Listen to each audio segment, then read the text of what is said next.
Turkey unveils its new Steel Dome air defense hardware, a homegrown system to counter drones and missiles. Powered by cutting-edge radar and interception technology, it marks a leap in Ankara's defense ambitions. But can this new shield keep pace with the rapidly evolving dangers? I'll break it all down here on Straight Talk.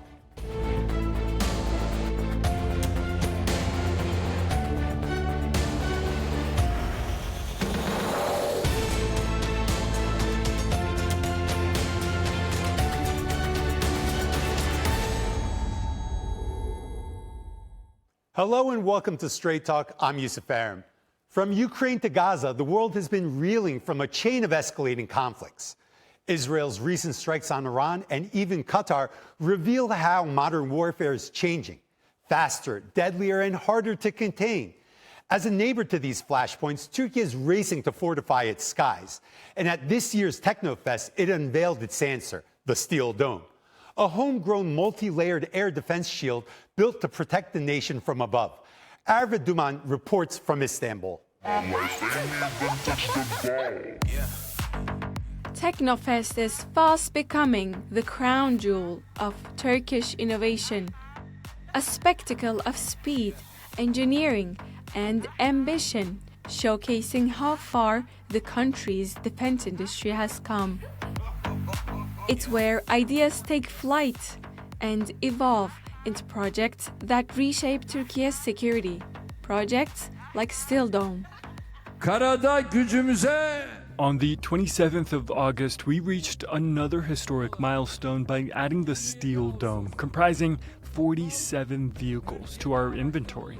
All of this is only the beginning. We've just begun writing the story of our defense industry. Built as the country's security umbrella, the Steel Dome is a multi-layered air defense network built to guard Turkiye's skies from low-flying drones to long-range missiles. Developed by Aselsan and Roketsan, two of Turkiye's leading defense firms, it marks a major step toward military self-reliance. Harp sahasındaki son dönemde We've been witnessing significant changes in modern combat zones. These shifts on the battlefield compel us to adapt our defense strategies accordingly. That's why we place great importance on our Steel Dome Air defense project, alongside our offensive and combat capabilities. We must keep pace with these evolving dynamics. As part of this transformation, we developed the Steel Dome to strengthen our air defense system. The unveiling comes at a time of global volatility. From the 12-day Iran-Israel conflict to drone attacks in the Red Sea, modern warfare is redrawing the boundaries of the battlefield. When Israeli airstrikes inside Iran killed senior military officials, Tehran retaliated with hundreds of ballistic missiles. Most were intercepted.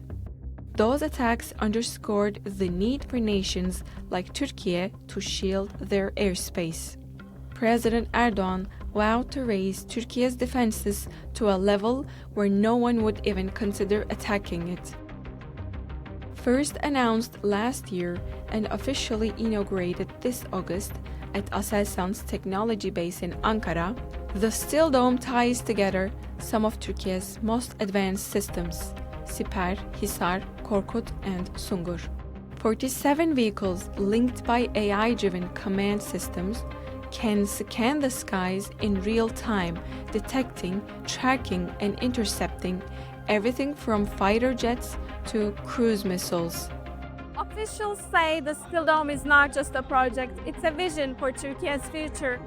Here at Techno Fest, that vision is on display. Thousands of students are testing their ideas in robotics, drones, and AI, the very same fields with projects like the Steel Dome. And in the not-too-distant future, these young innovators are expected to lead the charge in making Turkiye's defense bigger and better. At Techno Fest, Turkiye isn't just showing off hardware, it's displaying ambition. With 80% of its defense needs now met domestically, Ankara's next target is full independence. And the Steel Dome stands as both a symbol and foundation of that goal, carried forward by the next generation of Turkish innovators. Erva Duman, Straight Talk. For more, joining me now from Izmir, Turkey is Can Kasapoğlu. He's a senior fellow at the Hudson Institute, and from Doha, Ali Bakir, an assistant professor at Qatar University. Gentlemen, thanks for joining me. So, a new air defense system for Turkey. Before we begin talking about what it means, Can, I want you to take us under the hood and tell us about the bells and whistles and its capabilities. Well, first of all, we are not talking about one single weapon system. We are talking about an air and missile defense architecture. And it is, to begin with, multi-layered, which means we have the spare system, trench system, long-range, high-altitude strategic SAM at the ceiling, if you like, of the overall structure of the steel dome. And of the lower end, we have 35 millimeter, very agile air defense cannons, and we got everything kinetic in the middle, Hisar systems in mid-altitudes and low altitudes. But it is not only a hard kill system. What is not making the headlines as to Turkey's steel dome is it has a huge soft kill potential. We are talking about, again, a multi-layer electronic warfare systems that in Ukraine, for instance, we see almost 50% of the interceptions are conducted by soft kill electronic warfare systems. In Turkey, we have a cluster of such capabilities. So it is an overall structure, a superstructure of air and missile defenses. And it is, I would say, one of the most ambitious, if not the most ambitious one, of strategic defensive weapons architecture, a cluster architecture in overall NATO alliance. So, Ali, Can is saying that not only is it a system that hard kills targets, also soft kills targets as well. When we look at today's hyper warfare, how important is that diversity for this system? First, let me highlight that this is a huge significant achievement for Aselsan, for Turkey's indigenous defense industry, for Ankara, and also for Turkey's defense and security strategy. Obviously, it is a part of Turkey's quest for strategic autonomy, and also it reflects the lesson learned from the modern warfares. And given that what happened during the swift Israeli-Iran 12 days war, this modern advanced missile defense system, I think multi-layered, is quite critical. And as we know, and as demonstrated also by the recent war between Iran and Israel, traditional air defense system proved to be obsolete vis-a-vis the multi-domain threats coming from jets, missiles, drones, cruise missiles, etc. So I think that Turkey has been able to deliver at least the first and biggest batch of this technological and advanced air defense system at the current moment is a strong message for regional countries and international players, both rivals and allies at the same time, that Turkey is not only following the trends of modern warfare, but actually is leading at certain sectors, at certain technologies, and certainly the Steel Dome is part of this leadership by Turkey's technological defense industry and strategy. So, Can, where do you expect Turkey to use this system, place this system, or where will it benefit most from its capabilities? Do you expect this to be positioned in the Black Sea or on its southern borders, or is it just going to be throughout the country where it's not concentrated specifically on a certain region? That's a good question, and unfortunately, I have a very pessimistic answer for you. Turkey is surrounded by a surge in drone proliferation and missile proliferation. Looking at the Black Sea region, look, Odessa, for instance, every single day we are hearing a rain down of terror through all the way from Iran-originated Shahid drones to Russian aeroballistic missiles, even North Korean tactical ballistic missiles, the key N-23s have joined the play right now. Looking at Turkey's south, you see the long-range exchange, a duel between Israel and Iran, starting all the way from last year, involving ballistic missiles, cruise missiles, drones, fifth-generation tactical aircraft. Turkey is also a part of NATO alliance, and NATO is facing an influx of a plethora of air threats, all the way from drones, missiles of all kinds, aeroballistic, ballistic, and cruise. So I think Turkey going to use the system everywhere. But using that kind of strategic weapon systems architecture doesn't mean actual interceptions. First of all, it is a deterrence factor. Any kind of weakness in 21st century and throughout the history invites aggression. So I think the first service that Turkey going to receive from Steel Dome would be a hike in its deterrence capacity so that it wouldn't come under aggression like its neighbors, both near and far, are witnessing right now. Second, I think it will be, the system itself and the components of the system are NATO compatible. So I think we're going to see Steel Dome take part in NATO drills and NATO defense planning. And also, we should keep in mind that we are talking about a defensive capability, but military architectures are holistic. So this defensive capability will work in line side to side with Turkey's offensive capabilities as well, like Turkey's own ballistic missile program, like drone proliferation. So all the way from Black Sea to the Eastern Mediterranean to Turkey's southern borders and also NATO portfolio, I think Steel Dome will have a play in each corner of Turkey's geopolitical agenda. Ali, you're a man who understands Turkey's security thinking and military doctrine very well. What kind of changes in strategy could having this air defense system lead for Turkey to move forward with?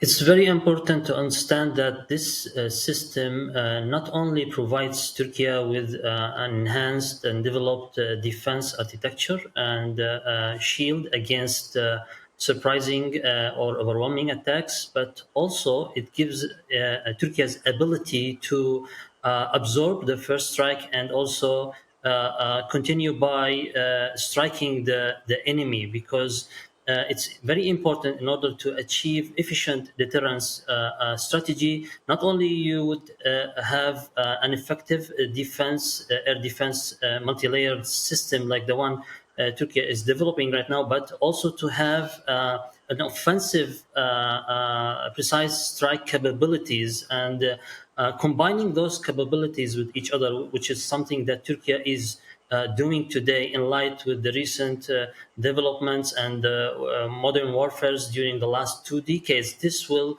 enhance Turkey's defensive and offensive posture and will give it an advantage vis-a-vis other countries in the region and beyond, especially those who think that they might be able to do harm to Turkey in the way that they did to Iran in the last few months. So I think that this is very important, not only defensive-wise, although its main mission is to shield Turkey against surprise and multi-layered, multi-domain threats, but also it's also important in the overall strategy, ensuring efficient deterrence and also allowing Turkey to move forward with precision strike capabilities offensively if it's necessary in any kind of potential wars in the future.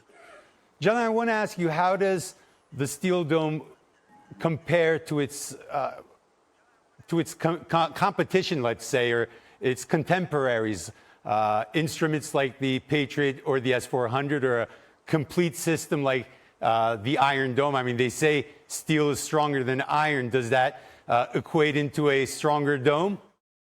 Well, let's talk about apples and oranges. First of all, the S-400 and Patriot, these are weapon systems to begin with. One, NATO-grade, American-made air and missile defense systems, which underline the missile part here because it proved really well in the Russo-Ukrainian war case, intercepting not only ballistic missiles but also aeroballistic missiles, Kinzhals. So these are ballistic missiles released from air platforms, and they follow a perpendicular angle with very high homing speeds.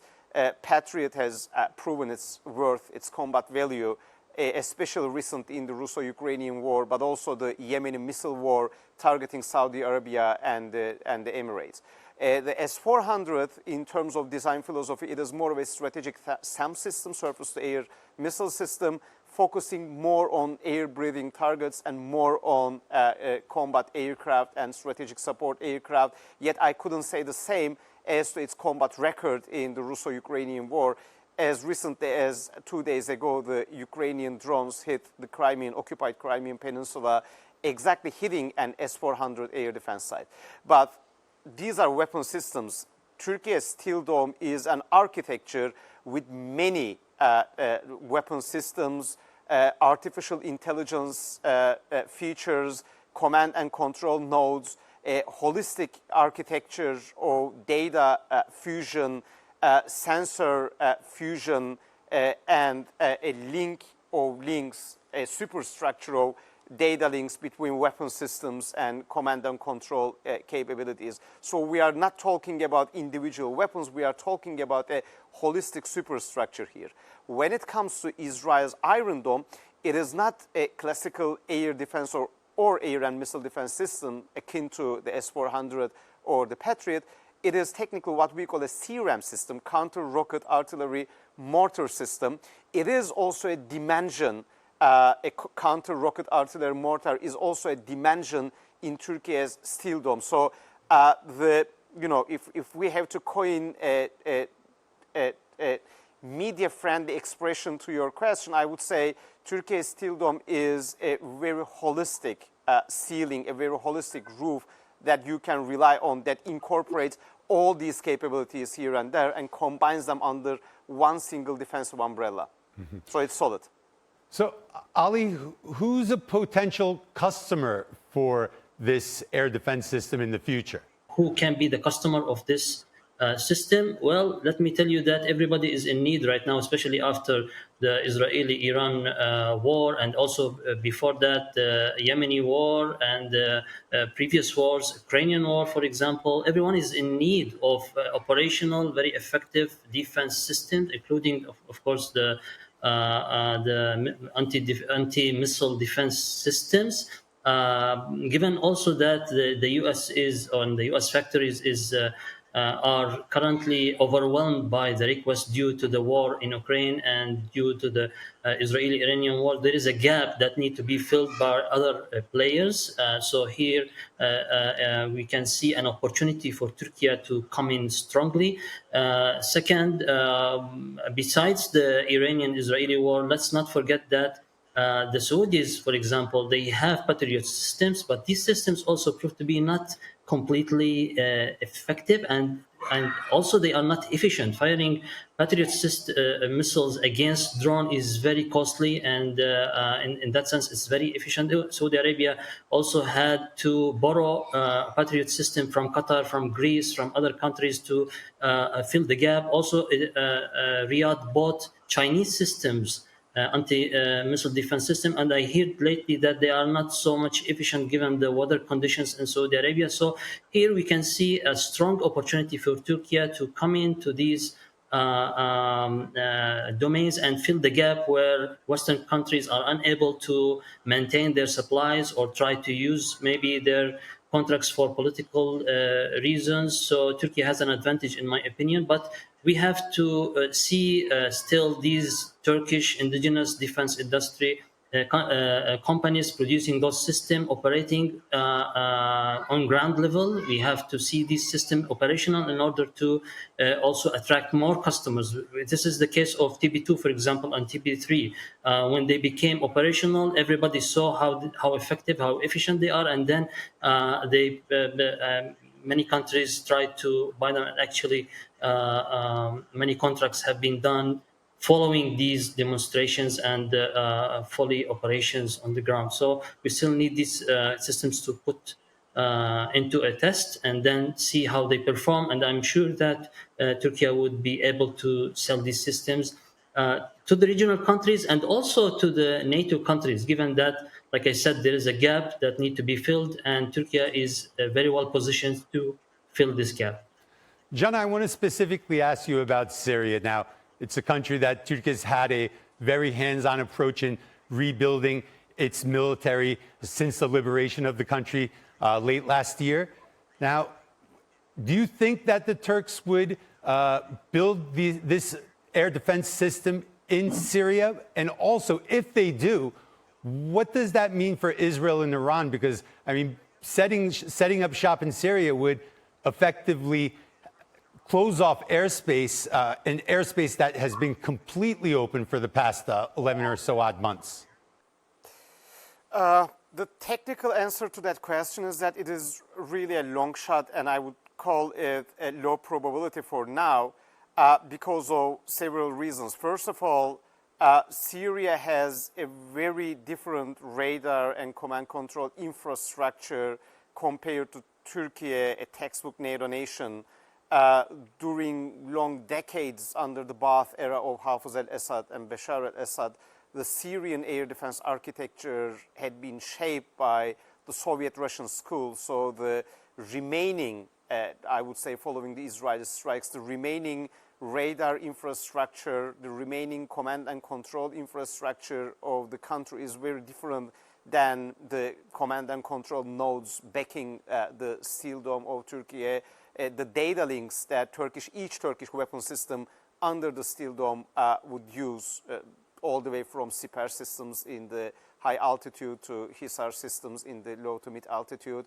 It is very different. And third, it would take a political decision, a defense diplomatic decision, and a deal between Damascus and Ankara to combine the air defense architecture and produce one single air picture, as we call it. I do not think we are there yet politically. I do not think Syria will be able to be there yet in the coming decades because the system is really sophisticated. But again, if it happens in a hypothetical scenario, I think that would add one more brick to the wall of strains between Turkey and Israel. Speaking of extending the steel dome, I think we have a country that is a really good candidate, again, technically speaking, but also politically speaking, very comfortably, to be a part of the steel dome architecture, which is Azerbaijan. Why I'm saying that? Because the very brain and the nerve system, if you like, behind the steel dome is what we call Hakim. It is the Turkish Air Force, let's say, the cerebral command and control architecture that receives all data and input from the sensors and disseminates to the weapon systems and enables headquarters to make decisions. So Azerbaijan is the one and only country that Turkey extended the Hakim system, the very cerebral node, the very brain behind the steel dome. And Turkey and Azerbaijan are also unifying their air picture, which means their Air Force headquarters will be able to see the skies through the same lens. If Azerbaijan opts for procuring Turkish air defense systems like Siper, like the Hisar family, then I think Steel Dome would find a natural extension into the Caucasus. That would be big news because Azerbaijan, being a part of the Soviet Union during the Cold War, now ascending to and shifting to NATO-grade air defense architecture would not be only a snatch for Turkey, but also for NATO. So again, like in a nutshell, my take is that Syria is not on the cards for the extension of the Steel Dome, but Azerbaijan is pretty clear. Very interesting. You know, while the Steel Dome was grabbing headlines, at least abroad, domestically, a lot of people were talking about the Turkish president's decision to build bunkers in all 81 provinces. Now, Erdogan's a president with a lot of foresight. You know, the investments in the drone program about 20 years ago paying off dividends right now when Turkey needs it. Also, the investments in increasing diplomacy with Africa paying off dividends right now, which made me take a double take looking at these bunkers being built. Is Erdogan foreseeing some type of major war, a World War III, a a situation where Turkey is getting bombed by announcing the building of these bunkers? Ali?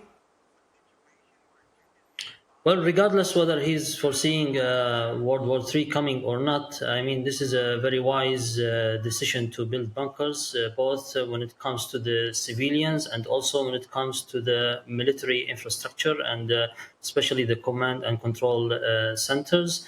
Given the lessons we have seen or learned from the Israeli war on Iran, building those bunkers to protect civilians is quite important because some countries, including Israel, are operating outside the borders of international law, and we tend to see, as in Gaza, they are deliberately and systematically hitting the civilians in order to increase the costs on the political or the military, bodies and governments on those countries. So it's very important whenever you are in a potential situation where war might erupt to protect your own civilians, because this is number one priority for every country and every nation and army is to protect the civilians and the borders of the country. Gentlemen, we're out of time. John, Ali, thanks for sharing your comments and helping us take a look at what's under Turkey's steel dome. And that's all for this edition of Straight Talk with me, Yusuf Aram. If you got any comments, please share them with us on X at Straight Talk TRT. Also, don't forget to subscribe to our YouTube channel where you can find more exclusive content. Until next time, take care and goodbye.